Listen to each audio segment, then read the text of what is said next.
Peut-être que l'on peut retrouver son calme, s'il vous plaît. On a changé de question et je vous rappelle que nos débats sont télévisés. La parole est à monsieur Philippe Folliot.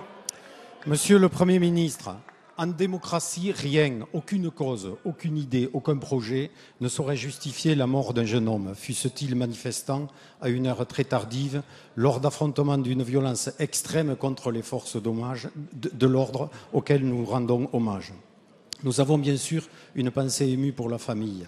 Alors que certaines dans votre majorité, les écologistes pour ne pas les nommer, ont choisi d'instrumentaliser ce terrible drame, nous, à l'UDI, nous pensons que maintenant, il faut de l'apaisement et de la responsabilité. C'est à la justice de faire son travail d'enquête et ensuite de trancher.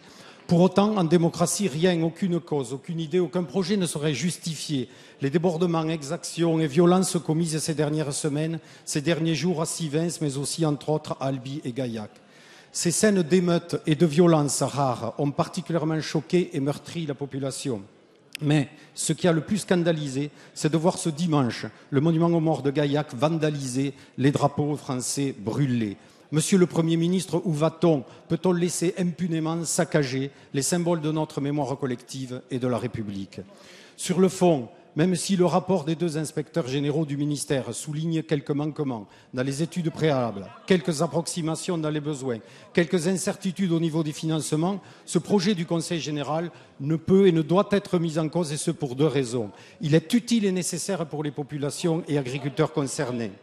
D'autant que toutes les études montrent que le sud-ouest du pays, face à un accroissement constant de sa population, aura des besoins grandissants en eau non couverts par les retenues actuelles.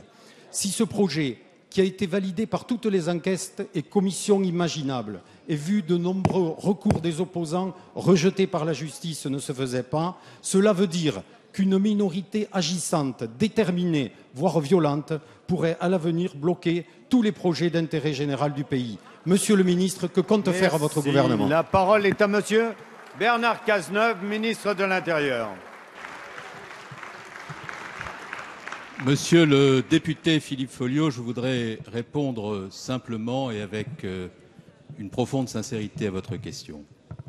D'abord, dans la continuité des propos tenus par le Premier ministre, je voudrais avoir une pensée pour le jeune Rémi Fraisse qui a perdu la vie à l'occasion des événements que l'on sait qui se sont déroulés dans la nuit de samedi à dimanche.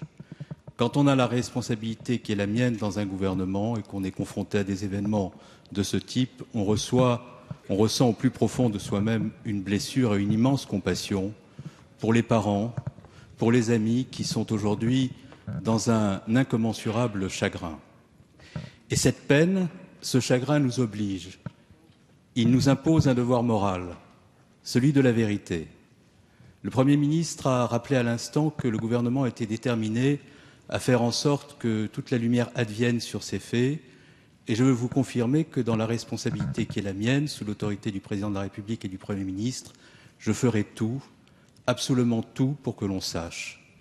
Et il y aura des expertises qui seront rendues au terme des travaux conduits par la police scientifique et technique, au terme desquels je demanderai à ce qu'une inspection administrative soit engagée pour qu'on détermine la chaîne de commandement au moment de l'engagement de la force et que l'on puisse compléter le travail de la justice, d'un travail qui permette de corriger ce qui doit l'être. Troisième point sur lequel je voudrais insister, c'est sur le travail fait par les forces de l'ordre. Quand on est contre la violence, on est contre toutes les formes de violence. Il n'y a pas ceux qui sont légitimes à la subir, les forces de l'autre et les autres. On est contre toutes les formes de violence. Et je veux dire que 56 policiers ont été blessés, que 81 procédures judiciaires ont été ouvertes, et que dans le contexte qui prévaut, la responsabilité doit l'emporter, la mesure aussi. C'est la meilleure manière de respecter la mémoire de celui qui a perdu la vie ce week-end.